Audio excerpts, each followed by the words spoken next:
ಹಿಂದುತ್ವ ಒಂದು ಜೀವನ ವಿಧಾನವೇ? Is Hinduism A way of life? ಈಗಾಗಲೇ ನಾವು ಹಿಂದುತ್ವವನ್ನು ಹೇಗೆ ಒಂದು ಸಂಕುಚಿತ ಚೌಕಟ್ಟಿನಲ್ಲಿ ವ್ಯಾಖ್ಯಾನಿಸುವುದು ಸಾಧ್ಯವಿಲ್ಲವೆಂಬುದನ್ನು ಅರಿತಿದ್ದೇವೆ. ಹೀಗಾಗಿ ಹಿಂದುತ್ವವು ಒಂದು ಜೀವನ ವಿಧಾನವೆಂದು ಸಾಮಾನ್ಯವಾಗಿ ಹೇಳಲಾಗುತ್ತದೆ. ಹಿಂದುತ್ವವು ಒಂದು ನಿರಂತರವಾದ ಸಾಮಾಜಿಕ ಪ್ರತಿಕ್ರಿಯೆ ಎಂದು ಡಾಕ್ಟರ್ ಎಸ್ ರಾಧಾಕೃಷ್ಣನ್ರವರು ವಿವರಿಸಿದ್ದಾರೆ. ಹಿಂದುತ್ವವನ್ನು ಸರಿಯಾಗಿ ಅರಿಯಬೇಕಾದರೆ ನಾವು ಈ ಸಮಾಜದ ರಚನೆ ಹಾಗೂ ಕಾರ್ಯಗಳನ್ನು ಅಭ್ಯಸಿಸಬೇಕು. ಹಿಂದೂ ಸಮಾಜವು ಜಗತ್ಪ್ರಸಿದ್ಧ ವರ್ಣಾಶ್ರಮ ಧರ್ಮ, ವರ್ಣ ವ್ಯವಸ್ಥೆ ಹಾಗೂ ಪುರುಷಾರ್ಥಗಳ ಆಧಾರದ ಮೇಲೆ ರಚಿತವಾಗಿದೆ. ಅಂತಲೇ ನಾವು ಈಗ ಹಿಂದೂ ಧರ್ಮದ ಕೆಲವು ವೈಶಿಷ್ಟ್ಯಗಳನ್ನು ಪರಿಶೀಲಿಸೋಣ. ಹಿಂದೂ ಧರ್ಮಕ್ಕೆ ಮುಖ್ಯ ಆಧಾರ ಗ್ರಂಥಗಳು ವೇದಗಳು. ವೇದಗಳು 4: ಋಗ್ವೇದ, ಸಾಮವೇದ, ಯಜುರ್ವೇದ ಮತ್ತು ಅಥರ್ವಣ ವೇದ. ಈ ವೇದಗಳು ಅನೇಕ ಮಹರ್ಷಿಗಳ ದಿವ್ಯ ದರ್ಶನೋಪದೇಶಗಳ ಸಂಕಲನಗಳು. ವೇದಗಳು ಜೀವನ ತತ್ವ ನಿರೂಪಣೆಯ ಜೊತೆಗೆ ಕರ್ಮಕಾಂಡವನ್ನು ವಿವರಿಸುತ್ತವೆ. ಕರ್ಮಕಾಂಡವೆಂದರೆ ನಾವು ಮಾಡುವ ಕರ್ಮಗಳ ರೀತಿಯ ಪ್ರಕಾರಗಳು ಹಾಗೂ ಉದ್ದೇಶಗಳ ವಿವರಣೆಗಳು. ಸೃಷ್ಟಿಯ ರಹಸ್ಯ, ಆತ್ಮ ಪರಮಾತ್ಮರ ಸಂಬಂಧ, ಮಾನವ ಜೀವನದ ಅಂತಿಮ ಗುರಿಯ ಸಾಧನೆಗೆ ಅಗತ್ಯವಾದ ಕರ್ಮಾಚರಣೆಯ ವಿಧಿ ನಿಷೇಧಗಳು ಇತ್ಯಾದಿಗಳ ನಿರೂಪಣೆ ಇದೆ. ಅಥರ್ವಣ ವೇದದಲ್ಲಿ ಮಾಂತ್ರಿಕ ಹಾಗೂ ತಾಂತ್ರಿಕ ವಿದ್ಯೆಗಳ ಉಲ್ಲೇಖವಿದೆ. ವೇದಗಳಲ್ಲಿಯ ತತ್ವ, ಕರ್ಮಕಾಂಡ ಮತ್ತು ಸತ್ವ ಇವುಗಳ ಆಧಾರದ ಮೇಲೆ ಕಾಲಕಾಲಕ್ಕೆ ಮಹರ್ಷಿಗಳಲ್ಲಿ ದೀರ್ಘವಾದ ವಿಮರ್ಶೆಗಳು ನಡೆದು ವೇದಾಂಗಗಳು ಬೆಳೆದಿವೆ. ಇವುಗಳಲ್ಲಿ ಮುಖ್ಯವಾದವು ಅರಣ್ಯಕಗಳು, ಬ್ರಾಹ್ಮಣಗಳು, ಉಪನಿಷತ್ತುಗಳು, ಗೃಹಸೂತ್ರಗಳು, ಧರ್ಮಸೂತ್ರಗಳು ಇತ್ಯಾದಿ. ಪ್ರಾಚೀನ ಮಹರ್ಷಿಗಳ ದರ್ಶನವನ್ನು ಒಳಗೊಂಡಿರುವುದರಿಂದ ವೇದಗಳನ್ನು ಶ್ರುತಿಗಳೆಂದು, ವೇದಗಳ ಆಧಾರದ ಮೇಲೆ ಬೆಳೆದಿರುವ ಇತರ ಶಾಸ್ತ್ರ ಗ್ರಂಥಗಳಲ್ಲೂ, ಅದರಲ್ಲಿಯೂ ಮುಖ್ಯವಾಗಿ ಧರ್ಮಶಾಸ್ತ್ರಗಳನ್ನು ಸ್ಮೃತಿಗಳೆಂದು ಕರೆಯುವುದು ರೂಢಿ. ಹಿಂದೂ ಧರ್ಮದ ಶಾಸ್ತ್ರ ಗ್ರಂಥಗಳನ್ನು ಒಟ್ಟಾರೆ ನಿರ್ದೇಶಿಸಿ ಹೇಳುವಾಗ ಶ್ರುತಿ, ಸ್ಮೃತಿ, ಪುರಾಣ, ಇತಿಹಾಸ ಎಂದು 4 ವರ್ಗಗಳಾಗಿ ವಿಂಗಡಿಸುವುದುಂಟು. ಶ್ರುತಿಗಳೆಂದರೆ ವೇದಗಳು. ವೇದಗಳೆಂದರೆ ಮಹರ್ಷಿಗಳು ತಮ್ಮ ಪ್ರತಿಭೆಯಿಂದ, ದೀರ್ಘಕಾಲದ ತಪಸ್ಸು, ಸಂಶೋಧನೆಗಳಿಂದ ಕಂಡುಹಿಡಿದ ತತ್ವಗಳು ಮತ್ತು ಆ ತತ್ವಗಳಿಗೆ ಅನುಸಾರವಾಗಿ ವಿಧಿಸಿದ ನಿಯಮಗಳು. ವೇದಗಳ ತತ್ವಗಳನ್ನು ಹಾಗೂ ನಿಯಮಗಳನ್ನು ಕಾಲದಿಂದ ಕಾಲಕ್ಕೆ ಬೇರೆ ಬೇರೆ ಸಂಬಂಧಗಳಿಗೆ ಅನ್ವಯಿಸುವಾಗ ಉಂಟಾದ ಜಿಜ್ಞಾಸೆಗಳನ್ನು ಒಳಗೊಂಡ ಗ್ರಂಥಗಳೇ ಸ್ಮೃತಿಗಳು. ಸಾಮಾಜಿಕ, ರಾಜಕೀಯ, ಆರ್ಥಿಕ ಹಾಗೂ ಧಾರ್ಮಿಕ ಜೀವನವನ್ನು ವ್ಯವಸ್ಥಿತಗೊಳಿಸುವುದಕ್ಕೆ ವೇದದ ತತ್ವಗಳು ಹಾಗೂ ನಿಯಮಗಳನ್ನು ಅಳವಡಿಸಿಕೊಂಡ ಧರ್ಮಸೂತ್ರಗಳು, ಅರ್ಥಶಾಸ್ತ್ರ, ನೀತಿಶಾಸ್ತ್ರ ಇತ್ಯಾದಿ ಗ್ರಂಥಗಳು ಸ್ಮೃತಿಗಳಲ್ಲಿನ ಪ್ರಧಾನವಾದವು. ಪುರಾಣಗಳಲ್ಲಿ ಪ್ರಧಾನವಾದವು 18 ಮಹಾಪುರಾಣಗಳು ಮತ್ತು ಅವುಗಳ ಆಧಾರದ ಮೇಲೆ ರಚಿತವಾದ ಉಪಪುರಾಣಗಳು. ಇವು ಸಾಮಾನ್ಯ ಜನಕ್ಕೆ ಶ್ರುತಿ, ಸ್ಮೃತಿ, ನೀತಿ ಹಾಗೂ ವಿಧಿ ನಿಷೇಧಗಳನ್ನು ಸುಲಭವಾಗಿ ಕಥಾರೂಪದಲ್ಲಿ ಬೋಧಿಸುವ ಗ್ರಂಥಗಳು. ರಾಮಾಯಣ, ಮಹಾಭಾರತಗಳು ಮುಖ್ಯವಾದ ಇತಿಹಾಸಗಳು. ಪುರಾಣಗಳ ಉದ್ದೇಶವೇ ಇತಿಹಾಸಗಳ ಉದ್ದೇಶವಾದರೂ ಸಹ ಇವು ಒಂದು ನಿರ್ದಿಷ್ಟವಾದ ಕಥಾವಸ್ತುವನ್ನು ಆಧಾರವಾಗಿ ಇಟ್ಟುಕೊಂಡು ರಚಿತವಾದ ಗ್ರಂಥಗಳು. ಇತಿಹಾಸಗಳು ಭಾರತದಾದ್ಯಂತ ಅನೇಕ ಶತಮಾನಗಳಿಂದ ಸಾಮಾನ್ಯ ಜನರಿಗೆ ಮಾರ್ಗದರ್ಶಕವಾಗಿರುವ ಗ್ರಂಥಗಳು. ಹಿಂದೂ ಎನ್ನುವುದಕ್ಕೆ ಅತ್ಯಂತ ಅಗತ್ಯವಾದ ಅರ್ಹತೆ ಎಂದರೆ ಈ ಇತಿಹಾಸಗಳ ಪರಿಚಯ. ಹಿಂದೂ ಜನ ಸಾಮಾನ್ಯಕ್ಕೆ ಅವರ ಜೀವನದಲ್ಲಿ ನೀತಿ, ಅನೀತಿಗಳ ಬಗ್ಗೆ, ಧರ್ಮಾಧರ್ಮಗಳ ಬಗ್ಗೆ ಮಾರ್ಗದರ್ಶಕವಾಗಿರುವ ಗ್ರಂಥಗಳು ಇತಿಹಾಸ, ಪುರಾಣಗಳು, ವೇದ, ವೇದಾಂಗ ಮತ್ತು ಉಪನಿಷತ್ತುಗಳು, ಧರ್ಮಸೂತ್ರಗಳು. ಇವುಗಳ ಪರಿಚಯ ಸಾಮಾನ್ಯವಾಗಿ ಪಂಡಿತರಿಗಷ್ಟೇ ಇರುವುದು. ಹಿಂದೂ ಧರ್ಮದಲ್ಲಿ ಎಷ್ಟೋ ಶಾಖೆಗಳು ಬೆಳೆದು ಬಂದಿವೆ. ಇವುಗಳಲ್ಲಿ ಆಚಾರ ವಿಚಾರ ಭೇದಗಳಿವೆ. ಆದರೆ ಈ ಎಲ್ಲ ಶಾಖೆಗಳ ಬುನಾದಿಯಾಗಿವೆ ಈ ಶ್ರುತಿ, ಸ್ಮೃತಿ, ಪುರಾಣ ಇತಿಹಾಸಗಳು. ಹಿಂದೂ ಧರ್ಮದ ಅರ್ಥ ವಿವರಣೆ ಮಾಡುವಾಗ ಅದರ ವಿಶೇಷ ಲಕ್ಷಣಗಳನ್ನು ಗಮನದಲ್ಲಿಡಬೇಕು. ಇದು ಇತರ ಧರ್ಮಗಳಂತೆ ಯಾವ ಒಬ್ಬ ಪ್ರವಾದಿ ಅಥವಾ ಪರಂಪರೆಯ ಅಥವಾ ದೇವದೂತನ ಬೋಧನೆಯ ಆಧಾರದ ಮೇಲೆ ಬೆಳೆದು ಬಂದ ಧರ್ಮವಲ್ಲ. ಒಬ್ಬ ಪ್ರವಾದಿಯ ನಿರ್ದೇಶನದಂತೆ ಬೆಳೆದ ಧರ್ಮದಲ್ಲಿ ವೈಚಾರಿಕ ಸ್ವಾತಂತ್ರ್ಯಕ್ಕೆ, ಪ್ರಜಾಪ್ರಭುತ್ವ ತತ್ವದ ಪೋಷಣೆಗೆ ಅವಕಾಶ ಕಡಿಮೆ. ಹೀಗಾಗಿ ವ್ಯಕ್ತಿ ಸ್ವಾತಂತ್ರ್ಯ ಮೊಟಕುಗೊಂಡು ಅನುಯಾಯಿಗಳ ವ್ಯಕ್ತಿತ್ವವು ಪೂರ್ಣವಾಗಿ ವಿಕಾಸಗೊಳ್ಳುವುದಿಲ್ಲ. ಕಣ್ಣು ಕಟ್ಟಿದ ಗಾಣದ ಎತ್ತಿನಂತೆ ಮನುಷ್ಯನು ಕೂಡ ಧರ್ಮದ ಸುತ್ತಿನಲ್ಲಿಯೇ ನಿರಂತರವಾಗಿ ಸುತ್ತಾಡಬೇಕಾಗುತ್ತದೆ. ಇದಕ್ಕೆ ಇಸ್ಲಾಂ ಹಾಗೂ ಕ್ರಿಶ್ಚಿಯನ್ ಧರ್ಮಗಳೇ ಸಾಕ್ಷಿ. ಆದರೆ ಹಿಂದೂ ಧರ್ಮವು ಈ ಸಂಕುಚಿತ ಭಾವನೆಗೆ ಎಡೆಗೊಡುವುದಿಲ್ಲ. ಏಕೆಂದರೆ ಇಲ್ಲಿ ಪ್ರವಾದಿಗಳಿಗೆ, ದೇವದೂತರಿಗೆ ಸ್ಥಾನವೇ ಇಲ್ಲ. ಮಹರ್ಷಿಗಳ ದಿವ್ಯ ದರ್ಶನದ ಆಧಾರದ ಮೇಲೆ ಬೆಳೆದ ಧರ್ಮ ಇದು. ಇದರಲ್ಲಿ ವಿಚಾರ ಮಂಥನಕ್ಕೆ, ಸಂಶೋಧನೆಗೆ, ಜಿಜ್ಞಾಸೆಗೆ ಯಾವಾಗಲೂ ಅವಕಾಶವಿದೆ.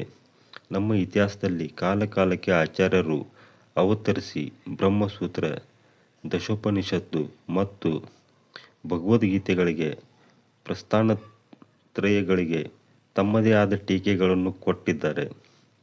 ಬ್ರಹ್ಮಸೂತ್ರ, ದಶೋಪನಿಷತ್ತು ಹಾಗೂ ಭಗವದ್ಗೀತೆಗಳನ್ನು ಒಟ್ಟಿಗೆ ಸೇರಿಸಿ ಇವುಗಳಿಗೆ ಪ್ರಸ್ಥಾನತ್ರಯಗಳೆಂದು ಕರೆಯುವರು. ಉದಾಹರಣೆಗೆ, ಭಗವದ್ಗೀತೆಯ ಮೇಲೆ ಶ್ರೀ ಶಂಕರ ಭಗವತ್ಪಾದರು, ಶ್ರೀ ಮಧ್ವಾಚಾರ್ಯರು ಅಮೂಲ್ಯವಾದ ವ್ಯಾಖ್ಯಾನ ಬರೆದಿದ್ದಾರೆ. ಹೀಗಾಗಿ ಹಿಂದೂ ಧರ್ಮದಲ್ಲಿ ಅನೇಕಾನೇಕ ಮತಭೇದಗಳುಂಟಾಗಲು ಅವಕಾಶವಿದೆ.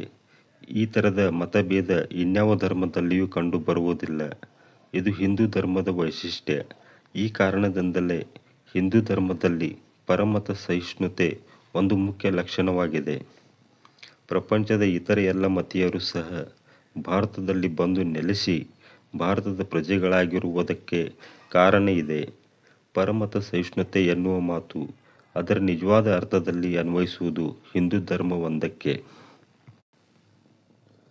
ಹಿಂದೂ ಧರ್ಮದಲ್ಲಿ ಮುಖ್ಯ ಮತಭೇದಗಳು. ಹಿಂದೂ ಧರ್ಮದಲ್ಲಿ ನಾವು ಅನೇಕ ಮತಭೇದಗಳಿಂದ ಬೇರೆ ಬೇರೆ ಪಂಥಗಳು ಬೆಳೆದು ಬಂದುದನ್ನು ಕಾಣುವೆವು.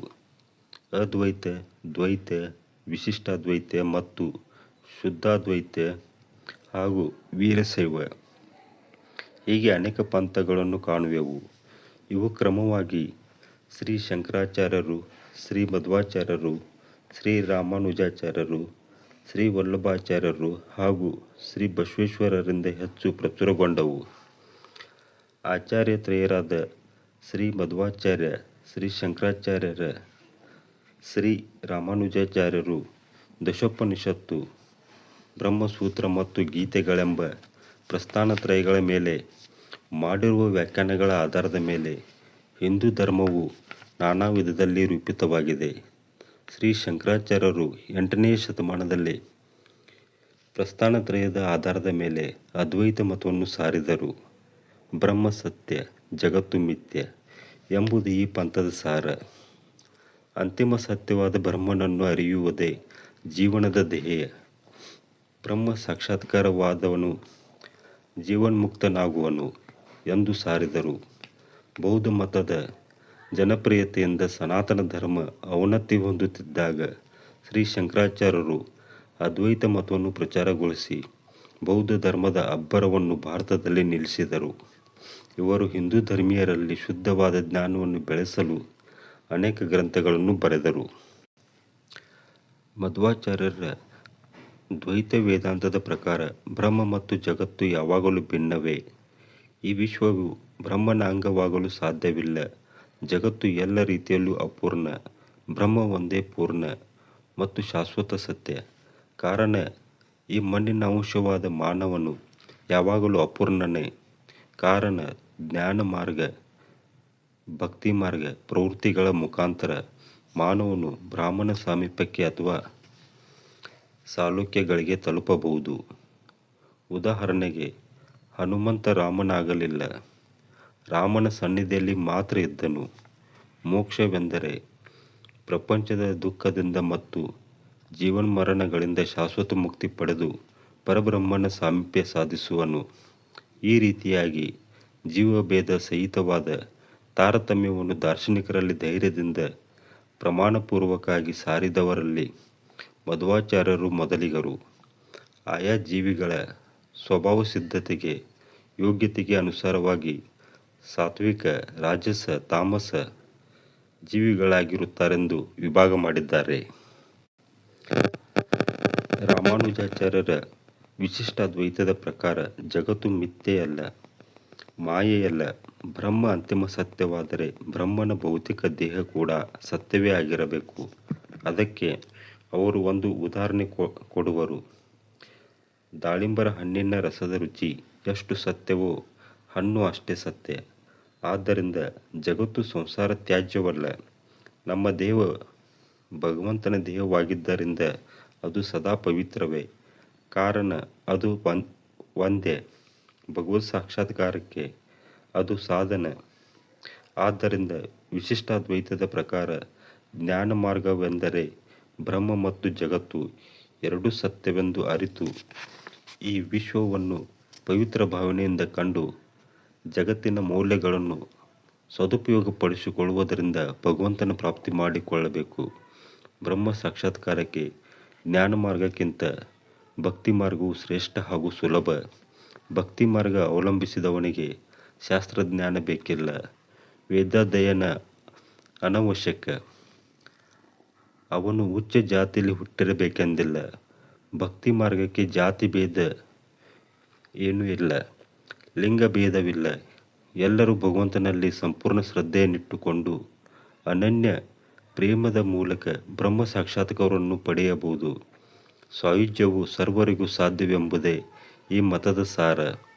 ಮೇಲೆ ಹೇಳಿದ ಹಿಂದೂ ಧರ್ಮದ 3 ಮತಗಳಲ್ಲಿ ಈ ಮತವೇ ಹೆಚ್ಚು ವಿಶಾಲ ತಳಹದಿಯ ಮೇಲೆ ಬೆಳೆದು ಬಂದಿದೆ. ಹೀಗೆ ಆಚಾರ್ಯತ್ರಯರು ಪ್ರಸ್ಥಾನತ್ರಯಗಳಿಗೆ 3 ಬಗೆಯ ವ್ಯಾಖ್ಯಾನಗಳನ್ನು ಕೊಟ್ಟು ಈ 3 ಮತಗಳ ಪ್ರವರ್ತಕರಾಗಿದ್ದಾರೆ. ಶಂಕರಾಚಾರ್ಯರ ಅನುಯಾಯಿಗಳಿಗೆ ಸ್ಮಾರ್ತರೆಂದು, ಶ್ರೀ ಮಧ್ವಾಚಾರ್ಯರ ಮತಾವಲಂಬಿಗಳಿಗೆ ವೈಷ್ಣವರು ಅಥವಾ ಮಾಧ್ವರೆಂದು, ಶ್ರೀ ರಾಮಾನುಜಾಚಾರ್ಯರ ಅನುಯಾಯಿಗಳಿಗೆ ವೈಷ್ಣವ ಅಥವಾ ಅಯ್ಯಂಗಾರರೆಂದು ರೂಢಿಯಲ್ಲಿ ಕರೆಯುವುದುಂಟು. ವಲ್ಲಭಾಚಾರ್ಯರ ಶುದ್ಧಾದ್ವೈತ ಮತವು ಭಾಗವತದಲ್ಲಿ ಹೇಳಿದಂತೆ ಭಕ್ತಿ ಪಂಥದ ಮೇಲೆ ಆಧರಿಸಿ ಬೆಳೆದಿದೆ. ಇಲ್ಲಿ ದೈವಿಕ ಸ್ತ್ರೀಯರಿಗೆ ಕೃಷ್ಣನ ಮೇಲಿನ ಭಕ್ತಿಯನ್ನು ಆಧಾರವಾಗಿ ತೆಗೆದುಕೊಳ್ಳಲಾಗಿದೆ. ಭಗವಂತನಲ್ಲಿ ಪೂರ್ಣ ಶ್ರದ್ಧೆ ಮತ್ತು ಭಗವಂತನಿಗೆ ತನುಮನಗಳ ಸಂಪೂರ್ಣ ಅರ್ಪಣೆ ಇವು ಭಕ್ತಿಯು ಹಾಗೂ ಭಗವಂತನ ಸಾಕ್ಷಾತ್ಕಾರದ ಮುಖ್ಯ ಸಾಧನೆಗಳು. ಪ್ರತಿಯೊಬ್ಬ ಮಾನವನು ಸಾಧಿಸಬಹುದಾದ ಸಾಧನವೆಂದರೆ ಭಕ್ತಿಯೊಂದೇ. ಎಲ್ಲ ಭಕ್ತಿ ಪ್ರಕಾರಗಳಲ್ಲಿ ಗೋಪಿಕಾ ಸ್ತ್ರೀಯರ ಭಕ್ತಿಯೇ ಶ್ರೇಷ್ಠವಾದುದು. ಇದು ವಲ್ಲಭಾಚಾರ್ಯರ ಶುದ್ಧಾದ್ವೈತ. ಇವರು ಇತರ ಮತಾಚಾರ್ಯರಂತೆ ಸನ್ಯಾಸಾಶ್ರಮ ಸ್ವೀಕರಿಸಲಿಲ್ಲ. ಸಂಸಾರಿಗಳಾಗಿಯೇ ಮತ ಪ್ರಚಾರ ಮಾಡಿದರು. ಇವರ ಭಕ್ತಿ ಪ್ರತಿಪಾದನೆಯಲ್ಲಿ ಪತಿ ಪತ್ನಿ ಭಾವನೆ ಮುಖ್ಯ. ದೇವರೊಬ್ಬನೇ ಪುರುಷನೆಂದು, ಇತರ ಮಾನವರೆಲ್ಲರೂ ಸ್ತ್ರೀಯರೆಂದು ಈ ಮತಾವಲಂಬಿಗಳು ನಂಬುವರು. ಈ ಪಂಥದ ಸಂಖ್ಯೆ ಅತಿ ಅಲ್ಪ.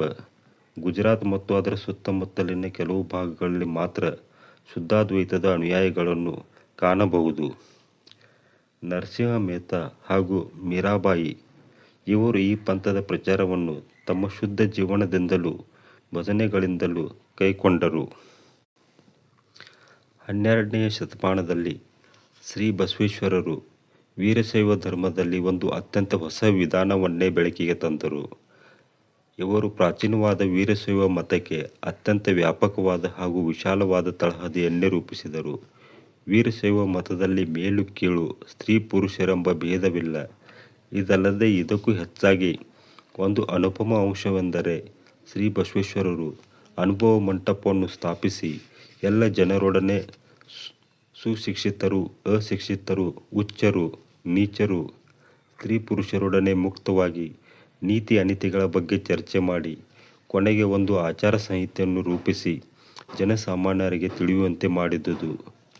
ಇಡೀ ಜಗತ್ತಿನಲ್ಲಿ ಯಾವುದೇ ಧರ್ಮ ಸಂಸ್ಥಾಪಕನು ಇಷ್ಟೊಂದು ಶುದ್ಧ ಪ್ರಜಾಪ್ರಭುತ್ವದ ತತ್ವದ ಮೇಲೆ ಧರ್ಮ ಪ್ರತಿಷ್ಠಾಪನೆ ಮಾಡಿಲ್ಲ. ಇದು ವೀರಶೈವ ಮತದ ವೈಶಿಷ್ಟ್ಯವೆಂದೇ ಹೇಳಬಹುದು. ಆದರೆ ದುರ್ದೈವದಿಂದ ಕಾಲಾನುಕ್ರಮದಲ್ಲಿ ಮೂಲ ತತ್ವಕ್ಕೆ ವಿರುದ್ಧವಾಗಿ ವೀರಶೈವರಲ್ಲಿ ಸಹ ಮೇಲು ಕೀಳು ಎಂಬ ಭಾವನೆ ಬೇರೂರಿ ಇತರ ಮತಗಳಂತೆ ಅನೇಕ ಮಠಗಳ ಸ್ಥಾಪನೆಯಾಗಿ ಒಂದು ಶ್ರೇಷ್ಠ ಮತವು ಸಾಮಾನ್ಯ ಮತವಾಗಿ ಪರಿಣಮಿಸಿತು. ಇಂದು ಇತರ ಮತಗಳಂತೆಯೇ ಇದು ಕೂಡ ಆಚಾರ ಪ್ರಧಾನವಾಗಿದೆ ಎಂದರೆ ಅತಿಶಯೋಕ್ತಿಯಾಗಲಾರದು. ತಮ್ಮೆಲ್ಲರಿಗೂ ಸ್ವಾಗತ ಸುಸ್ವಾಗತ. ನಾನು Shivakumar Kumblale. Search Kannada books audio and video channel, Kannada stories, search style. ನಮ್ಮ ಕನ್ನಡ ಸಾಹಿತ್ಯವನ್ನು ವಿಶ್ವದಾದ್ಯಂತ ಹರಡೋಣ. ಜೈ ಕನ್ನಡ, ಜೈ ಕರ್ನಾಟಕ ಮಾತೆ, ಜೈ ಕರ್ನಾಟಕ. ಈ ರೀತಿ ಹೊಸ ಹೊಸ ಪುಸ್ತಕಗಳ ಧ್ವನಿ ಸುರುಳಿಯನ್ನು ಕೇಳಲು ಈ ಧ್ವನಿ ಸುರುಳಿಯು ನಿಮಗೆ ಇಷ್ಟವಾದಲ್ಲಿ ಚಾನಲನ್ನು ಲೈಕ್, ಕಮೆಂಟ್, ಶೇರ್ ಮಾಡಿ. ಚಾನಲನ್ನು ಸಬ್ಸ್ಕ್ರೈಬ್ ಮಾಡಿ, ಬೆಲ್ ಐಕಾನ್ ಒತ್ತಿ. ಧನ್ಯವಾದಗಳು.